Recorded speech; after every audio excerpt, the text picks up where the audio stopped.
Doctor,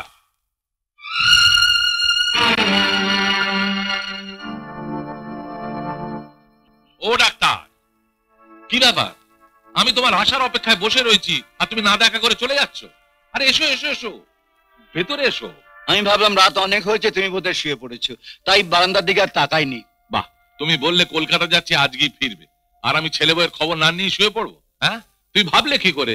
তোমার আসার পথে আমি হাঁ করে বসে রয়েছি, কখন গাড়ির শব্দ হয় আমি শুনছি। বসো বসো বসো বসো বসো বসো। আমি একবারে কান খাড়া করে রয়েছি। হ্যাঁ বলো, ছেলে বউয়ের সঙ্গে দেখা হলো? হ্যাঁ। আচ্ছা, তা কি কথা হলো তুমি আমাকে প্রথম থেকে বলো, কোনো কিছু বাদ দিও না, মানে গুছিয়ে বলো। প্রথমে তো কলেজে দেখা হলো, জানো। সুরজিৎ ছুটে এসে প্রণাম করলে, বললে কাকাবু বাড়ি চলুন। সে কি তোমার কলেজ? তা বললে কলেজ তো রোজই আছে, আপনাকে তো রোজ পাচ্ছি না। রোজ পাচ্ছে না? সুরজিৎ তোমাকে ভালোবাসে, ছেলেবেলায় তোমার কোলে পিঠে কত চড়তো, সে কি আর এসব ভুলতে পারে? না, ভোলেনি। আজ তো তার প্রমাণ আমি হাতে নাতে পেলুম। তারপর তারপর কি হলো বলো? বাড়ি গেলে? হ্যাঁ, মানে না গেলে কি ছাড়তো? জানো, আমাকে দেখে না বৌমা একেবারে অবাক।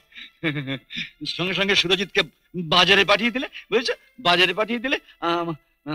আমাকে বললে যে কাকা বাবু, আপনাকে কিন্তু আজ রাতটা এখানে থেকে যেতে হবে। কেমন খাওয়ালে বলো? বৌমার হাতের রান্না কিরকম? অমৃত, জানো ভাই, অমৃত।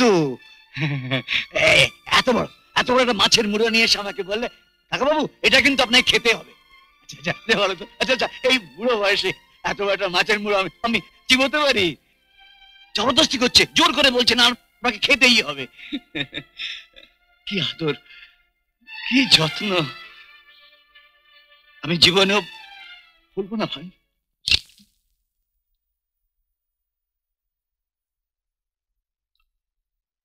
হ্যালো,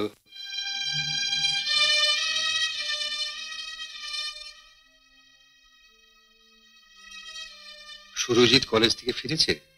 এত তাড়াতাড়ি তো ফেরেন না। বাপের বাড়িতে গেছে। কেউ নেই?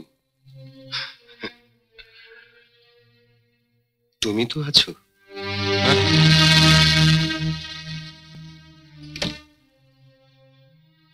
এক কাপ চা করে দাও তো, বেশ কড়া করে।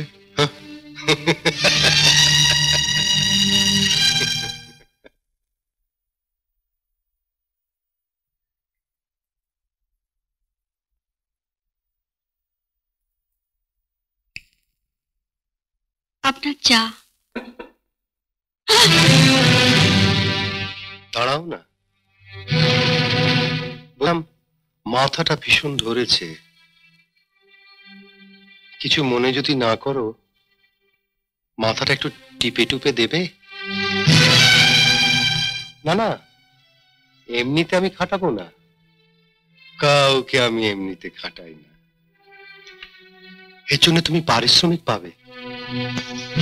শাড়িটা ছাড়ুন, আসছি। That's like a good girl.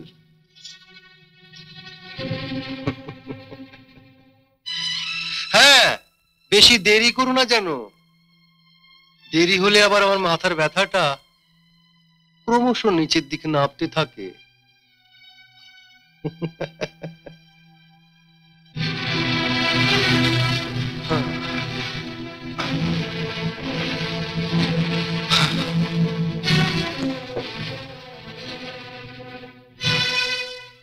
Tablet দুটো রেখে গেলাম, জলও রইল, খেয়ে নেবেন, মাথা ধরা কমে যাবে। তুমি বলছো? আর হ্যাঁ, আমাকে কোনো পারিশ্রমিক দিতে হবে না, যাবার সময় একটা টাকা টেবিলের উপর রেখে যাবেন, ট্যাবলেটের দাম।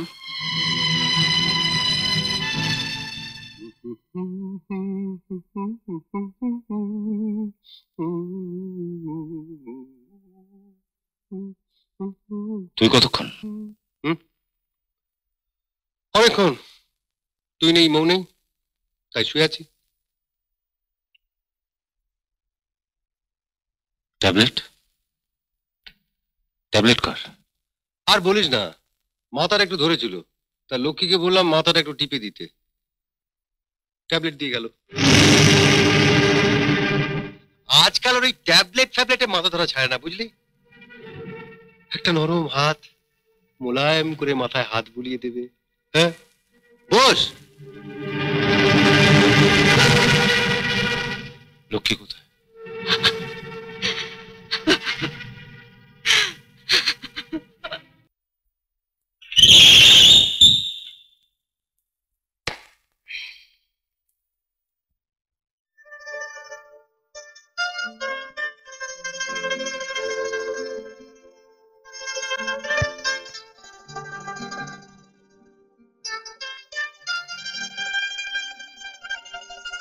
এই কে? আরে তুই কেমন আছো বাবা? ভালো আছি। কি ব্যাপার, তোর তো আরো 3 মাস জেল খাটবার কথা, এত তাড়াতাড়ি ছাড়া পেলি? হ্যাঁ, good boy, good conduct, everything good. তাই ওরা 3 মাস আগেই ছেড়ে দিয়েছে। Good boy, good conduct, everything good. তাই ওরা তাড়াতাড়ি ছেড়ে দিয়েছে। আমার তো সর্বনাশ হলো। কেন? আরো 3 মাস শান্তিতে থাকতে পারতাম, এই আর কি। বলো তো, পেটও ছেড়ে আবার ঢুকে যায়। আর কি মারতে হবে না, যাও চান করে খেয়ে নিয়ে যাও। ও হ্যাঁ, জেলে বসে দাদার বিয়ের চিঠি পেয়েছি, আসবো বলে বাবা সব ঠিক, কিন্তু ওই জেলা সালা। হুম, বৌদি কোথায়? ঘরে? হারামজাদা। আরামজাদা কেন? আজকাল দাদা থাকবে কলকাতা আর বৌদি এখানে থাকবে। তা তো বটে। ঠিক আছে ঠিক আছে, কালকে সকালে একেবারে ফার্স্ট ট্রেন ধরে কলকাতায় চলে যাব। আর তাছাড়া কালকে রোববার, দাদারও কলেজ ছুটি। ফার্স্ট টাইম ধরে যাবে? হ্যাঁ। দেখি এই লাগছে, লাগুক। হ্যাঁ।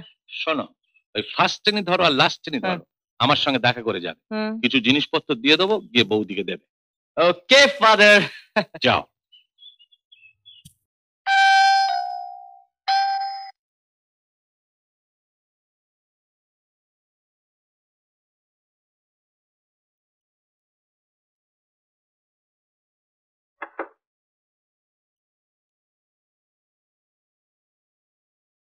কাকে চাই? যদি বলি তোমাকে।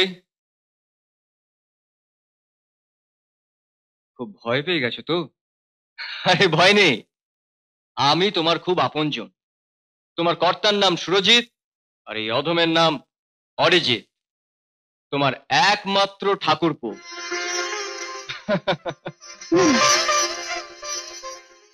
ও, এতদিন জেলে ছিলাম বলে তুমি আমার প্রণাম নেবে না? আপনার প্রণাম নেওয়ার অধিকার আমার নেই। আমি আপনার বৌদি নই। বৌদি নও? তাহলে কে তুমি? আমি এ বাড়িতে কাজ করি। কাজ করো?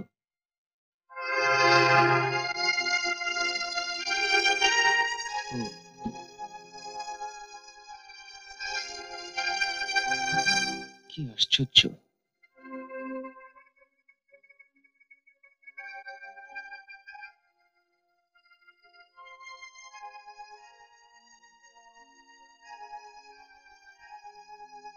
সেই এক মুখ। কোন মুখ? জেল থেকে ছাড়া পাওয়ার আগের দিন রাত্রে স্বপ্ন দেখলাম দাদার বিয়ে হচ্ছে। সেই স্বপ্ন দেখার বৌদির সঙ্গে তোমার চেহারার কি আশ্চর্য নেই! সেই চোখ, সেই নাক। ঠিক আছে, বৌদি না হও, দিদি তো হতে পারো। আর দিদিকে তো ছোট ভাই প্রণাম করতেই পারে।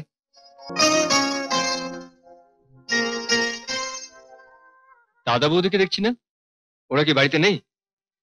বৌদি আপনার দাদাকে নিয়ে তার বাপের বাড়িতে গেছে। ও, মুশকিল হলো। চলুন, বসবেন, চলুন। হ্যাঁ, তা ঠিক আছে, কিন্তু কিন্তু আমার যে ভীষণ খিদে পেয়েছে। বেশ তো, চলুন, আপনাকে খেতে দিচ্ছি। না থাক। কেন? এই যে বললেন খিদে পেয়েছে। হ্যাঁ, তা তো পেয়েছে, কিন্তু আমার একটা বদ অভ্যেস আছে। যে আমাকে পরপর ভাবে তার হাতে আমি খাই না। আমি চলি। না না, পর ভাববো কেন? শুনুন। পরই তো ভাবছো, তখন থেকে আপনি আপনি করছো। বললাম না তুমি আমার দিদি। এসো।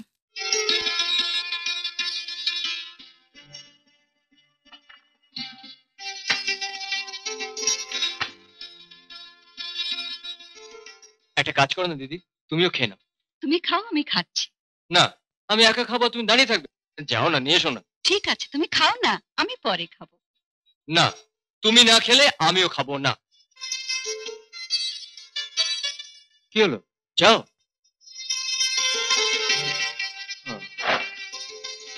শোনো শোনো, যেও না।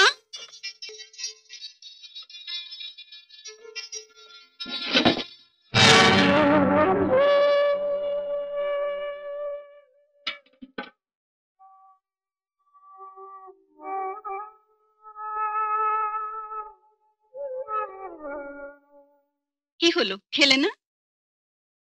তুমি মিছিমিছি আমার জন্য চিন্তা করছো। মেয়েদের একদিন না খেলে কিচ্ছু হয় না। আমারও কিছু হয় না। যখন জেলে ছিলাম মাঝে মাঝে এমন খাবার দিত, ও বহুদিন না খেয়ে থেকেছি। লক্ষ্মী ভাইটি, আমার কথা শোনো, খেয়ে নাও। খেতে পারি যদি তুমি আমার সঙ্গে বসে ভাগাভাগি করে খাও। বেশ তো, এসো। এই তো আমার দিদির মতন কথা।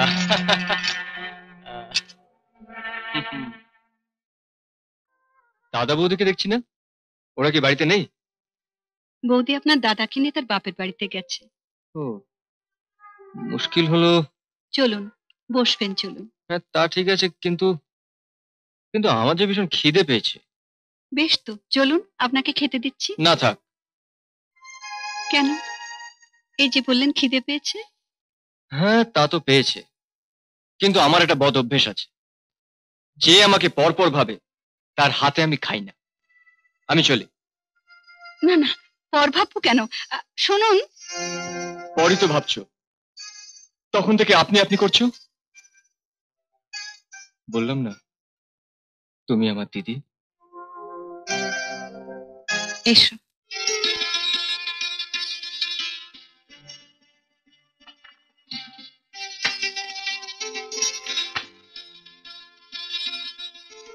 একটা কাজ করো না দিদি, তুমিও খেয়ে নাও। তুমি খাও, আমি খাচ্ছি। না, আমি একা খাবো, তুমি দাঁড়িয়ে থাকবে। যাও না, নিয়ে এসো না। ঠিক আছে, তুমি খাও না, আমি পরে খাবো। না, তুমি না খেলে আমিও খাবো না। কি হলো, যাও।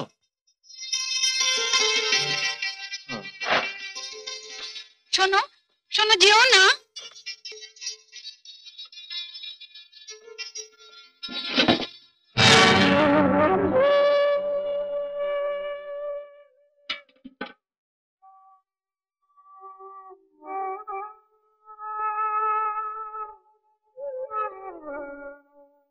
কি হলো, খেলে না?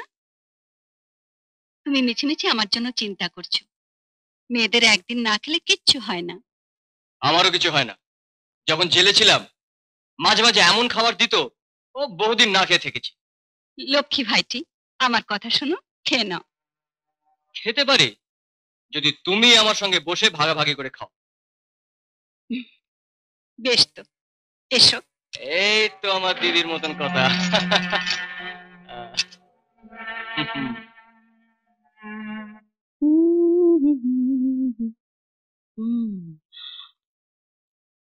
হ্যাঁ। এই শোনো, তুমি একটু মার সঙ্গে বসে গল্প করো, আমি সুশোভনকে নিয়ে নিউ মার্কেটে ঘুরে আসি। হুম, এসো সুশোভন। হ্যাঁ, আসছি।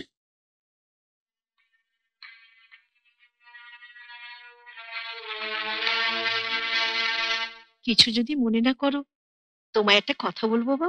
না না, মনে করবো কেন, বলুন না। এই সুশোভন ছেলেটিকে আমার ভালো লাগে না। বাবার ব্যবসা আছে, কোথায় বাবাকে সাহায্য করবে তা নয়, দিন রাত। ওকে তুমি অত প্রশ্রয় দিও না। ও আমার ছেলেবেলার বন্ধু। বন্ধু আছে, বন্ধু থাক, কিন্তু সব সময় তোমাদের বাড়ি পড়ে থাকবে কেন? তোমাদের দুজনের চরিত্র একেবারে আলাদা। ও যা স্বাধীন চেতা মেয়ে, তোমাকে ভালো মানুষ পেয়ে যন্ত্রণা না দেয়।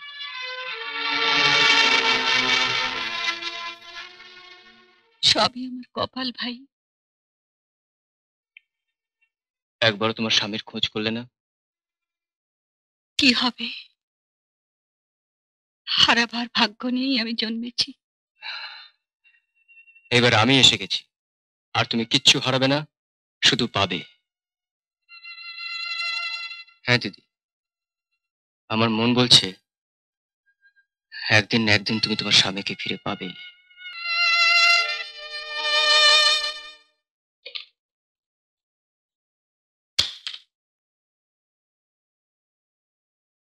ধরো, এই শাড়ি দুটো ধরো। এগুলো কার শাড়ি? বৌদির। বাবা মেলা থেকে কিনে তার বৌমার জন্য কিনে পাঠিয়েছেন। তোমার বৌদির শাড়ি আমি নেব কেন? আরে থামো তো, বৌদি তো আর জানতে যাচ্ছে না যে বাবা কটা শাড়ি পাঠিয়েছেন। না ভাই, এ হয় না। হ্যাঁ খুব হয়। তাছাড়া বাবা যদি জানতেন যে বাড়িতে তোমার মতন একটা মিষ্টি দিদি আছে, তাহলে তোমার জন্য একটা শাড়ি পাঠাতেন। নাও নাও ধরো ধরো। কিন্তু ওই তোমার দাদা বৌদি এলেন। দাঁড়াও, আমি দরজাটা খুলে দিচ্ছি। তুমি ততক্ষণ এই শাড়ি দুটোকে লুকিয়ে রাখো। আমি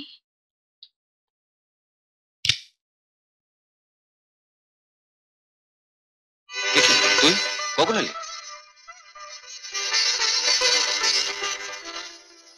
কিছুক্ষণ আগে। তোর বৌদি? হ্যাঁ, বাবার বৌমা?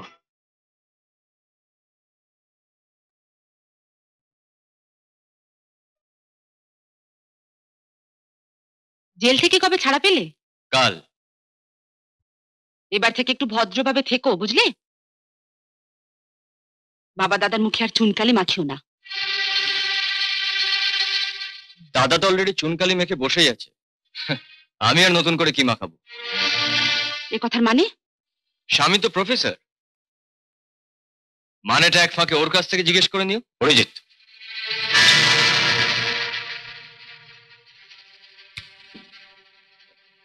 বাবা আসার সময় এই অ্যাটাচিটা দিয়ে বলেছেন তোমাকে দিতে। কি আছে এতে? জানি না, দেখে নাও।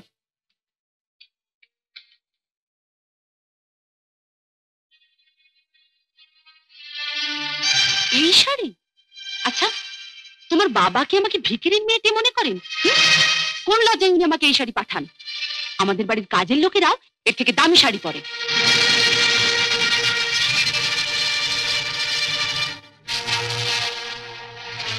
এটা কি?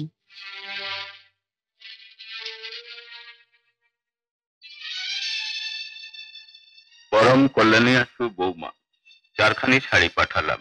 আমি নিজের হাতে তোমার জন্য মেলা হইতে কিনে আনিয়াছি, আশা করি পছন্দ হইবে। ইতি তোমার বাবা। লায়ার, মিথ্যেবাদী! দুখানা শাড়ি পাঠিয়ে লিখেছে চারখানা শাড়ি পাঠালাম।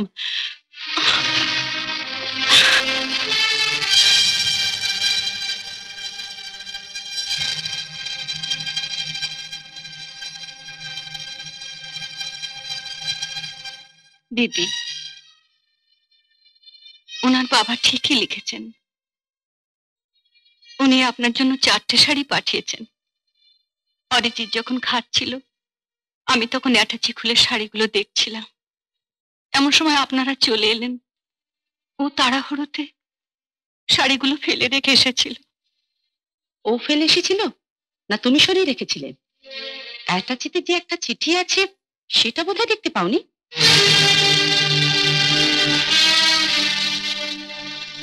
শাড়িগুলো চুরি না করলেও পারতে। এগুলো দেখে তোমার বোঝা উচিত ছিল যে এই শাড়ি আমি পরি না, তোমাকেই দিয়ে দিতাম। নাও নাও, তুমি এই শাড়িগুলো নিয়ে যাও। রাজেশ,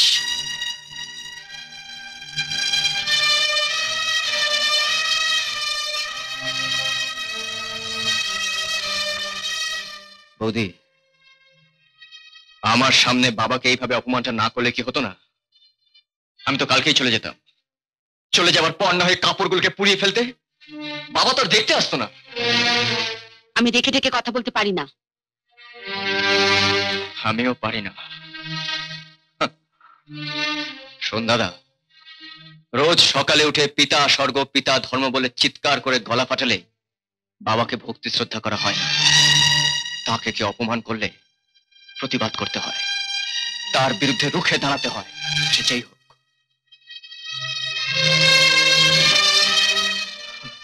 আমি তো তোর মতন পিতৃভক্ত নই, তবে আমার স্ত্রী যদি আমার সামনে বাবাকে এইভাবে অপমান করত, তাহলে তাকে ছুরি মারার অপরাধে হয়তো আমাকে দ্বিতীয়বার জেলে যেতে হতো।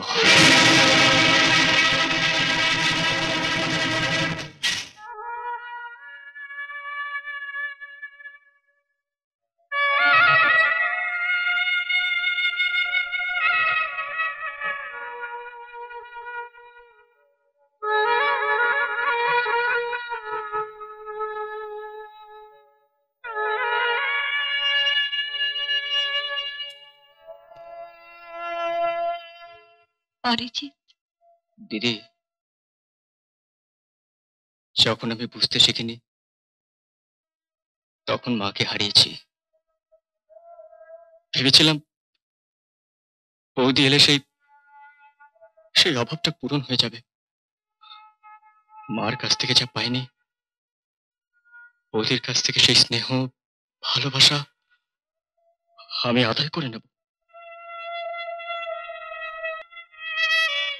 এখন মনে হচ্ছে এর থেকে যদি জেলেই থাকতাম ভালো হতো। তুমি জেলে গেলে কেন? গেলাম কেন?